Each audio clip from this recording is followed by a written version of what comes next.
Okay, thank you very much, Amit, for nice introduction. Before I start my concept of infra and comply4HR, I'm very, very grateful to have such a wonderful audience. And amongst us, of course, along with Puriji, we have Mr. Prabodh Thakker, who's there with us. Before I start my presentation, sir, I would like to have your 2 minutes about this conference, and you have taken a lot of time here, so I would like just request if you can spare 2 minutes here and talk about the conference. Thank you very much. Please give a round of applause to Mr. Prabodh Thakker.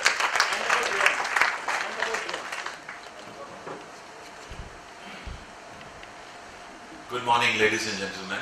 I know you all have come early in the morning to deliberate. These are very, very important topics, and which are all surrounded by some of the challenges that you all face, we all face on day-to-day basis. So without getting into the boring formalities, I've come here to support Sandeep and his initiative, and this HR is something which is very much to my heart. So I thought I'm very privileged, very honored to be associated today morning. So you have done favor to me, Sandeep. I haven't done any favor. The moment you call, I'm always with you. I would only say that, I come from an insurance background. I'm a promoter, I've been an entrepreneur. This is my third generation in the insurance industry. We have leaders in the aviation industry, we have leaders in the energy sector, we are also the leader in employment benefit, which is some of the very, very hot topic. Now, I'm not going to do a sales speech here, but that is something has become the board items of most of the corporates. But the topics here are, how do you do an appraisal? How do you, bring the best HR practices? What do you do in terms of the new changing scenario in terms of the technology? These are all, when you deliberate all that, what you have very wisely and very diligently selected some of these topics. But when I talk to my HR manager, when I talk to my CFO, I tell them only one thing. Whatever we do, I think we get lost in our own orbit, in our own area. But we forget one thing. What is a company survive on? All the companies, whether small, medium, large, we survive and in and around what our customer wants. This is all customer centric. This is everything what we do and don't has an impact on the balance sheet of our company. And if there is a balance sheet, if there are customers, if there is money in the balance sheet, then the rest follows, which are very important.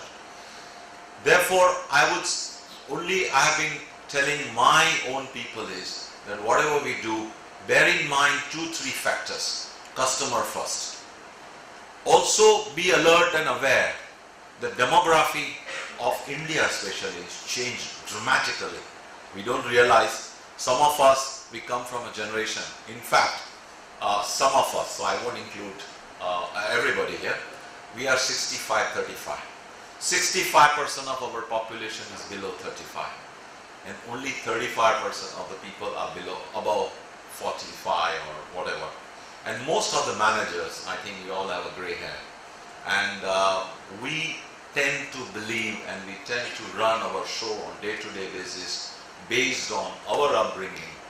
But the smart managers, the smart management, the smart leaders, they would not ignore the change in the demography. The way we were dealt with is not something that the 65% of the population is ready to be dealt with. They are very different generation. I happened to talk today morning, and my wife was over. She was witness to this.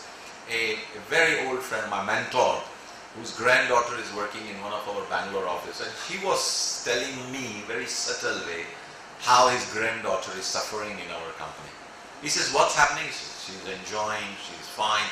Yes, the manager goes behind the chair and just peeping in the desk, are you doing the right job? I mean, the intention of the manager is good. Now this is something that I've heard the story and which was all applauded in 50s and 60s. This is how, I don't know how many of you have heard about B.K. Shah, the founder of New India Insurance. one amongst the 104 insurance companies, Indian company, promoted by Indian, of Indian, by Indian, and they were the leaders even during the pre-nationalizations. Even in the post-liberalization, they are number one, New India Insurance. So that's the institutions that he formed. And his HR practice was to, be on the desk of one of the manager and his junior manager at 10 o'clock to give a surprise. So he just wanted to create a fear psycho and a surprise element that, I can be watching. Can those practices are valid and will be appreciated today? These are some of the things that we will have to, deliberate also. And I think customer, as I said, is a centric.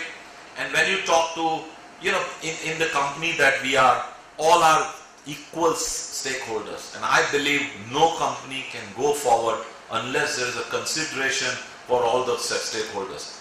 Employees are also very, very important stakeholders, as equal as shareholders. The margins of the shareholders are getting beaten up because of liberalizations, globalizations. The challenges which we used to have it on next door and next block is no more valid. Now I get competition from London, I get competition from Cyprus, Singapore, Hong Kong, on every service and product that we do it. So the margins of the shareholder is going down. The aspirations of the employees is going up. The compliance, which is becoming a very, very important integral part of the company. I think the biggest risk, I come from risk background, so in the risk index, we put it the compliance risk is one of the biggest risk factor. And it is costly affair. So that's unfortunately for medium and small companies is a big stress. But I believe I had a Mr. Ratan Tata in our AGM meeting, and we had a ONGC chairman, and we had a Sun Pharma, and everybody, we had a discussions on and around growth with governance. Can we have a growth without the governance? So the governance is a very important thing, and the conclusion was that compliance and governance is not a cost, it's an investment. So I think we have number of issues that you have very widely, very wisely selected. The best practice, the appraisal system in the changing environment, and the outsourcing is one of the things which is again debatable. I think people will have to accept the change. Unfortunately, what is happening, the speed in which technology, the type of market, the product, service level is changing, I think the people mindset all over the world, this is no exception to India, all over the world, the human tendency is not to accept changes. We want change in product and services as a consumer, but when it comes to us, we don't want to change ourselves. So that's why the Mahatma Gandhi used to say, be the change you want world to be. So if we want smartphone, are we smart in our own services, whatever we are doing, whether we are CFO, we are with HR, are we smart? Are we changing? So if we want the change product, we want the change, the look and feel, we are also expected to be changed. I think a change is the most important part of the life. So with this, I wish all of you very, very best today, and I wish this interactions, and I think the opening batsman has already said that interaction, this should be interactive, and I hope you have an interactive. I think there is no speaker, there is no magic button which will give you all the solutions. I think the best thing comes out of the interaction. So I hope you have a very interactive, fruitful session. Thank you very much. Have a good and pleasant day.